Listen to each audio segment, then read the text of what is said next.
mau mencoba untuk berargumen satu persatu, setidaknya 3 alasan yang kemudian kenapa kemudian PDIP itu ingin diaut-aut. Mungkin pertama sangat terkait dengan posisi politik PDIP yang saat ini kita lihat cukup agresif, selalu lantang menyerang kubu kekuasaan politik dan sangat agresif. Hampir tiap saat kita bisa menyaksikan betapa PDIP itu memberikan kritik-kritik tajam kepada kekuasaan politik pemerintah hari ini. Mungkin ini yang kemudian bisa dijadikan sebagai argumen bahwa apa yang dilakukan oleh PDIP membuat pihak-pihak tertentu, membuat aktor-aktor tertentu tidak nyaman dan ingin mengaut-aut PDIP dalam konteks itu. Tapi mungkin juga faktor yang kedua, ini ada kaitannya dengan pemecatan sejumlah kader-kader PDIP beberapa waktu yang lalu. Kalau tidak salah ada 27 kader PDIP yang dinilai sudah membangkang, dinilai berkhianat dan tidak lagi sejalan dengan PDIP. Bisa saja di antara 27 orang itu merasa sakit hati. Dia tidak terima dipecat karena mungkin yang dipecat itu dulunya pernah bekerja untuk PDIP, pernah militan dan solid untuk membangun PDIP, termasuk PDIP suaranya itu naik secara signifikan. Salah satu di antaranya adalah mereka yang dipecat itu. Jadi ini yang kemudian bisa menjadi sebab, ya, karena sakit hati, kemudian merasa dikucilkan dan dikeluarkan dari partai, sehingga pihak-pihak itu yang kemudian membuat agitasi dan propaganda dengan adanya upaya-upaya mengaut-aut dengan begitu banyak masif serangan kepada PDIP, misalnya melalui baliho dan spanduk-spanduk di tempat yang strategis. Mungkin juga ada kaitannya dengan itu. Entah siapa yang melakukan itu tentu tidak ada yang bisa memastikan.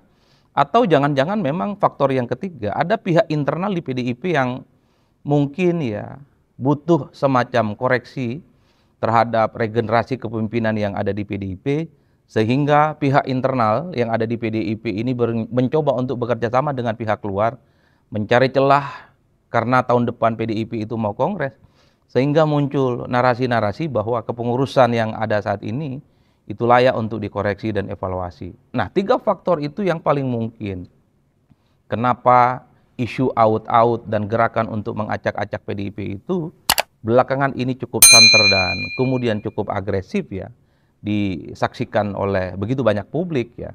Ini pelaku yang gugat PDIP dan mau gulingkan Megawati. PDIP udah nemuin identitas siapa aja yang mau gulingin Megawati dari ketua umum. Salah satu kader sekaligus anggota DPR RI, Deddy Sitorus, bilang ada 2 orang yang niat emang mau rusak PDIP dari dalam. Satu tinggal di Menteng, orangnya dari Sumatera. Niatnya emang mau cari muka ke Palura di masa akhir jabatan. Satu pelaku lain ini ada mantan aktivis, tapi udah keluar dari PDIP karena dia butuh banget uang untuk gaya hidup. Jadi mereka itu kerjasama cari muka Pak Lurah. Karena Pak Lurah nggak suka, kok bisa izin perpanjangan pengurus PDIP lolos di Kemenkumham? Tapi bagi Deddy, partai politik itu hak politik dan administrasi aja. Pak Lurah urusannya sama publik. Siapa ya guys kira-kira yang mau gulingin Megawati dan PDIP?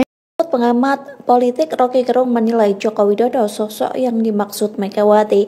Hal itu disampaikan Rocky Gerung melalui channel YouTube pribadinya pada Jumat 13 Desember yang menilai Joko Widodo kemungkinan mengincar kursi ketum PDIP. Terlebih hingga saat ini Jokowi belum mengembalikan KTA partai berkepala banteng itu. Rocky menduga nantinya akan ada gerakan dari internal maupun eksternal PDIP untuk mendukung gerakan Jokowi.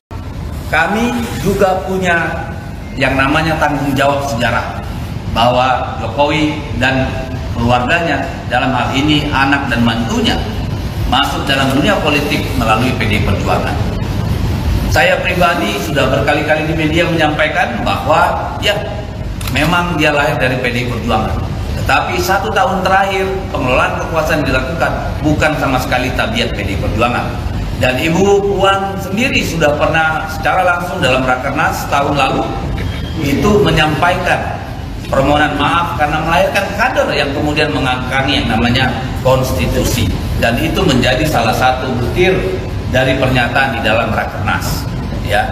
Tetapi berkali-kali juga saya katakan, jangankan kami PDI Perjuangan, mungkin malaikat pun tertipu dengan kelakuan 1 tahun terakhir.